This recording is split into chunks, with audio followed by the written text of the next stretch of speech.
Hello, Star Lovelies. It's a great time to be a soul. Today we're talking about. We are here to talk about that partial lunar eclipse and that new moon in Aries at 9 degrees.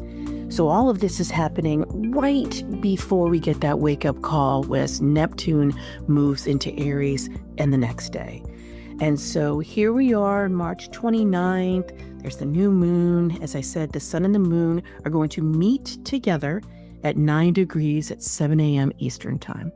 Because it's a partial eclipse, the eclipse is within that time frame, but not within minutes, right? That's what happens when the total eclipse happens, which just happened 2 weeks ago.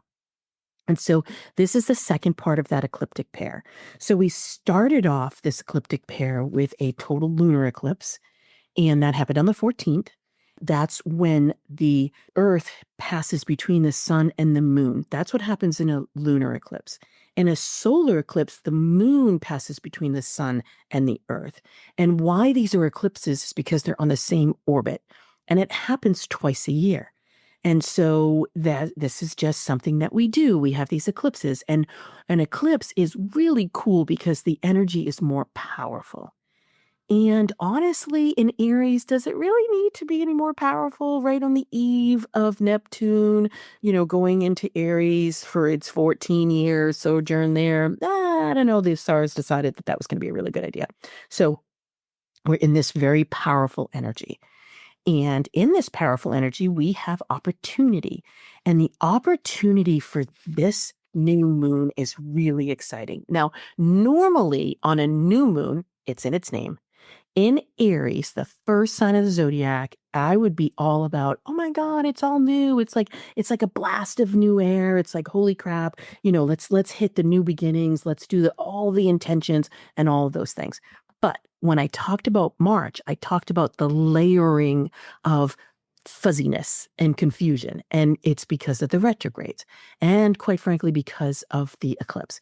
So it's not going to be such that, oh, I just hit the reset button. We get that, but it's almost like we hit the reset button and we kind of press down on it for the next few weeks. And this really is a gift because, yes, I've been calling, Neptune in Aries on the 30th, which is the next day, the wake-up call. And I just want to be really clear that that is 1,000,000% true. And it's Neptune. Neptune is like, he's going to get out of the van and he's going to be like, hey, dude, oh. And he's going to take some blinky times. He's going to open his eyes. He hasn't seen sunlight in a really long time. He's going to put on his sunglasses. He's going to be like, dude, oh my God, where am I? It's going to take him a hot minute. And because Venus is retrograde, Mercury's retrograde, we're on the heels of an eclipse, we've got Neptune really close to the sun. Like there's just all these reasons that we have a few weeks to find our footing before we get this like vroom, vroom. And actually we have a few months before we get the super turbo luge. Super kind. The stars are always really kind to us. Here's the deal though. If you are completely out of alignment, well, first of all, if you're completely out of alignment, you're listening to me, but let's just say, people who are, then it is going to be, it's literally like the floor falls out from underneath you. Like you've been sitting in the van for the last few years. You've been kind of digging it, right? So whatever you've kind of tucked yourself in. We just came out of a pandemic a few years ago, right? And then that's when I said, oh, new era starts. And like, look, we have hands, we were infants. We don't even know what we're doing. And we kind of rumbled around the 2021, 2022, and then 2023 and 2024 were more like, okay, we're toddlers, like we're learning how to walk, we're kind of finding our own rhythm, we're kind of getting our footing, maybe, right?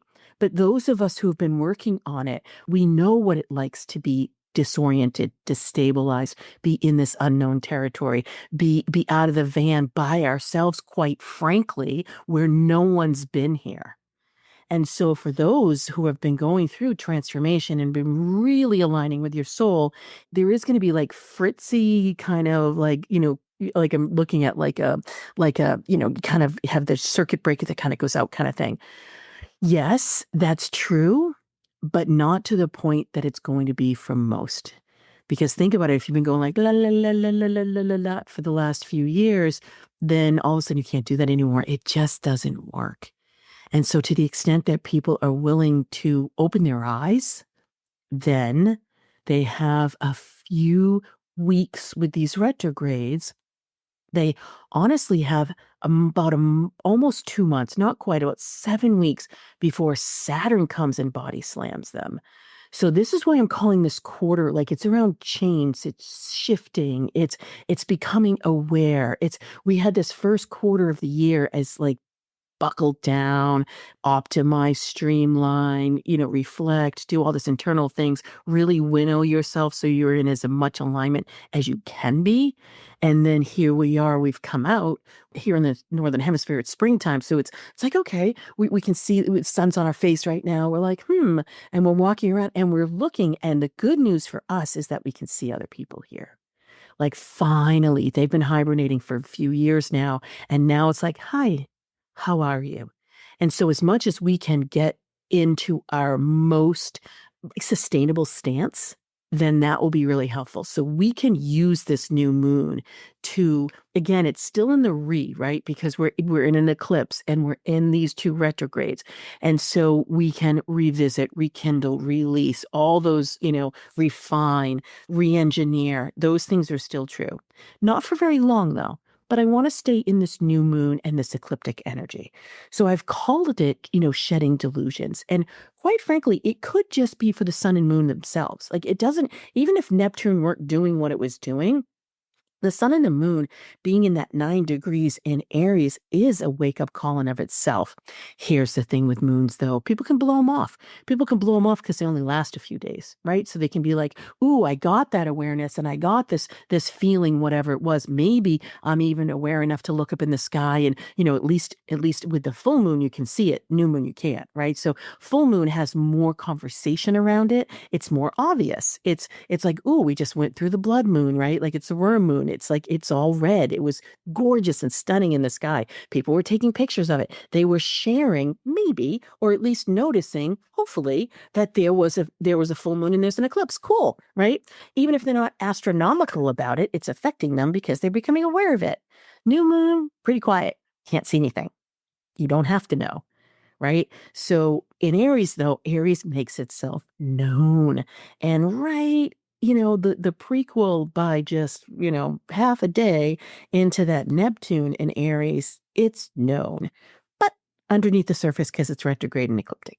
So something will be revealed and something else will be allowed to reveal itself over time. So we can set our intentions.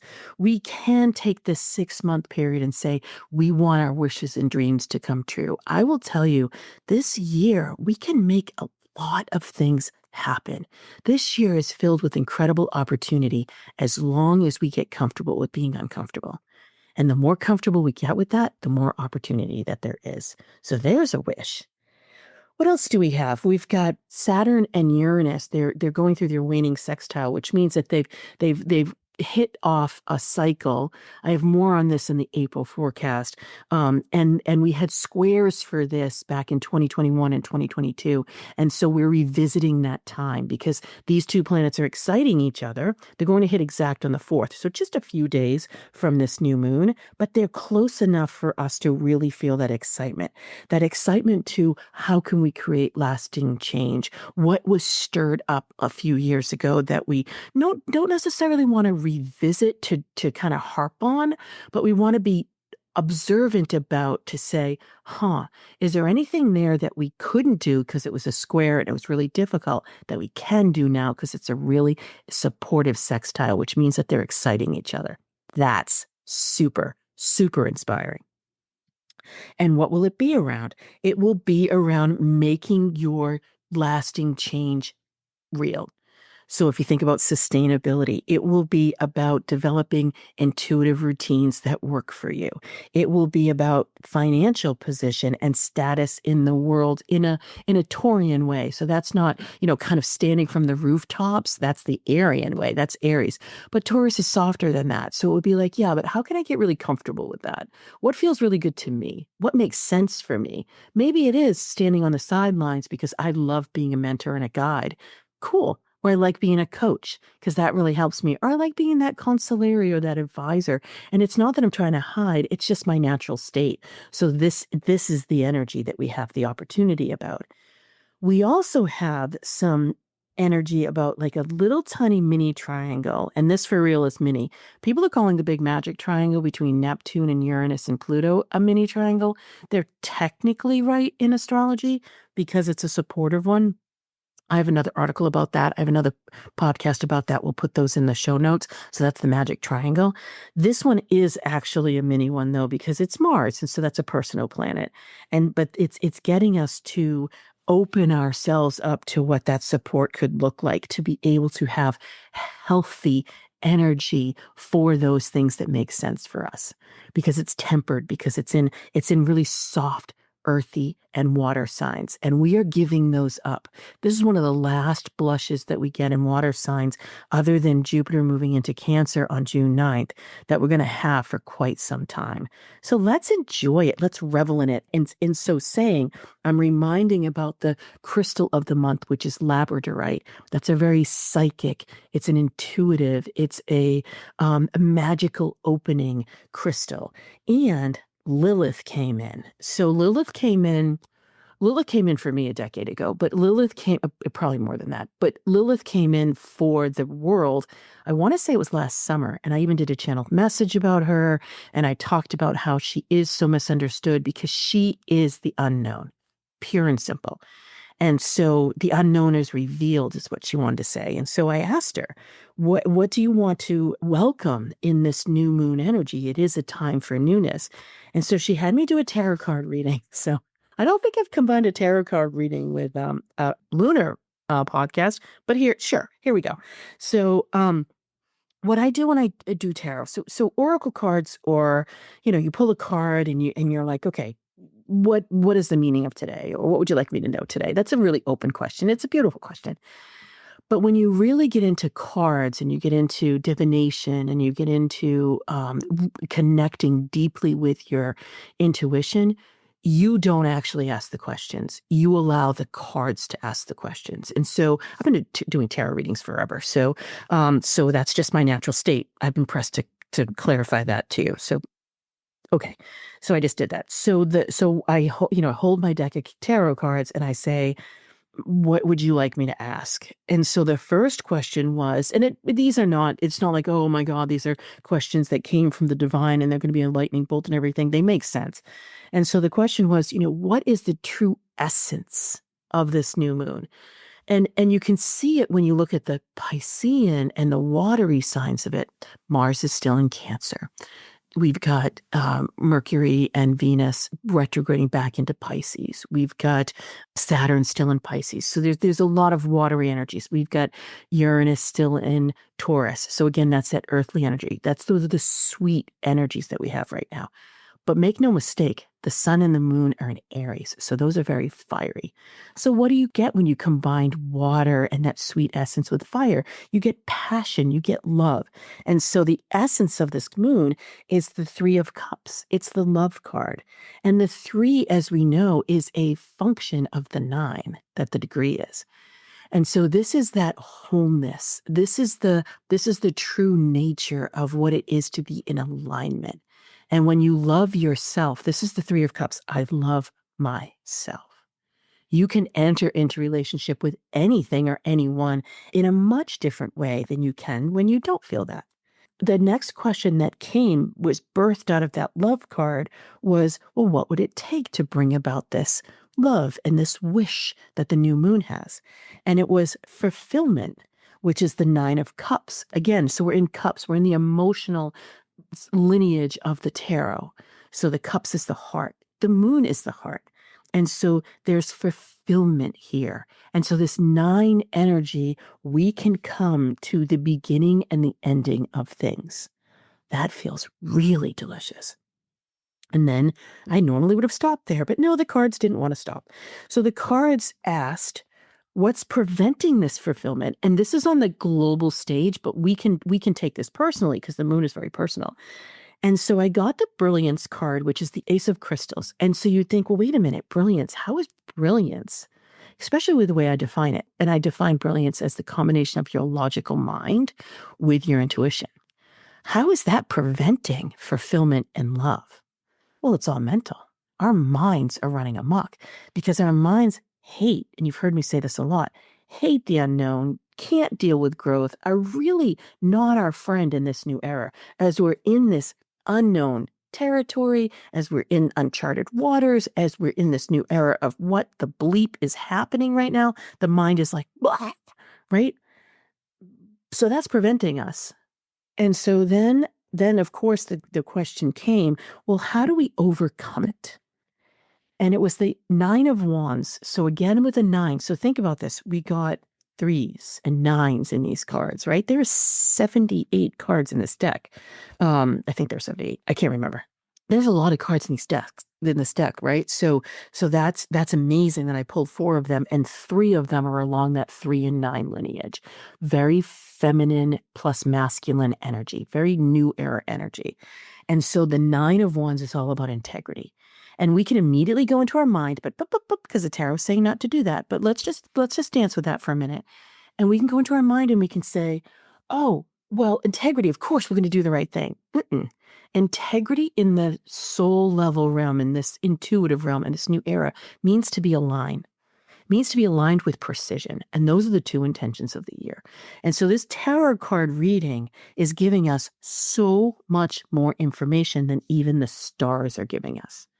And so we can go into ritual now, taking these 3, this love, this fulfillment, this alignment energy, pulling in that labradorite and saying, in this ecliptic solar eclipse, which is partial, where the moon is between the sun and the earth, let the heart be that glue. Let the heart be the space that drives the initiation of that Aryan energy.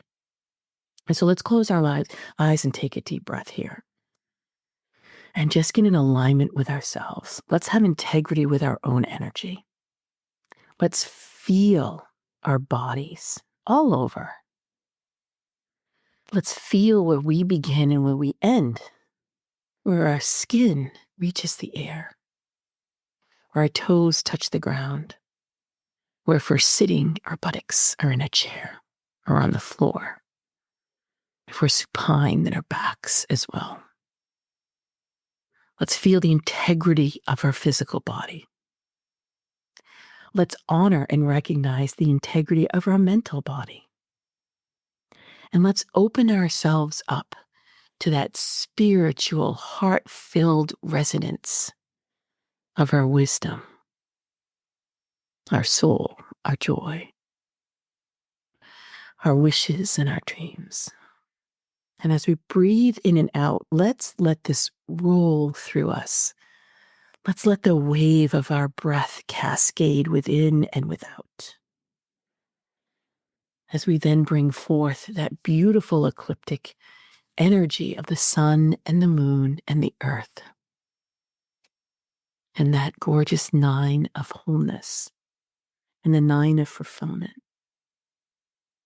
And in this new energy, revisiting the past few years through our connections, through our communications, through our own gifts, what do we wish to bring into being? What would we love to bring forth and culminate in this next 6-month period? How do we open to the cosmic timing and yet walk in our own earthly signature? Let's ease our minds, open our hearts, and activate our will to take right action for us. Nothing to do in this moment, but know that the initiating energies begin in the next few days. And let our soul lead us in these next days and weeks and months and years. And in that tarot energy, what else wants to be revealed? It's the rejoicer, the woman of cups, lifting our faces to the sun, our hearts to the moon, and in joyousness revel in who we are and who we're becoming. Let us dance and sing and herald in these new times. Let us lead others. With that, let us fill our energy with the joy of being alive, with the recognition of being the child of the divine. Let's open to the wholeness of us. And whenever you're ready, we're giving great gratitude to the sun, the moon, the earth, to all the stars in the heavens, to the earthly energies through the crystalline energies of labradorite, to the divination of the tarot, and for Lilith to be here with us in this unknown territory. And when you're ready, open your eyes and come back to the space, feeling your feet on the floor, feeling the air all around you, feeling satiated by your breath, and fulfilled as you step into these next days and weeks. Take another nice, big, beautiful breath in and exhale. Another breath in and exhale. And a final breath in and exhale. As you grab a drink of water, rubbing your hands together before or after you drink that water, shaking yourself out a little bit, grabbing a pen and paper if you want to journal, but taking a moment to just gather yourself before you re-enter your day. And with that, happy, happy, happy new moon and solar eclipse. Thank you for listening, and stay tuned for more ways to use the stars strategically to align with your soul purpose, reclaim your power, and increase your prosperity. Please rate and review your favorite episodes, and remember to check out my website at kimwoods.com for my latest forecasts, articles, and offerings. To find out your intuitive success signature, take my 12-question Do You Know, Like, and Trust Yourself quiz and find out how you're living your stars at yourstarmaptosuccess.com. I've so enjoyed our time together, as it's filled with the power of the stars plus strategy to clear the pathway to your success. Until next time, happy soul tidings.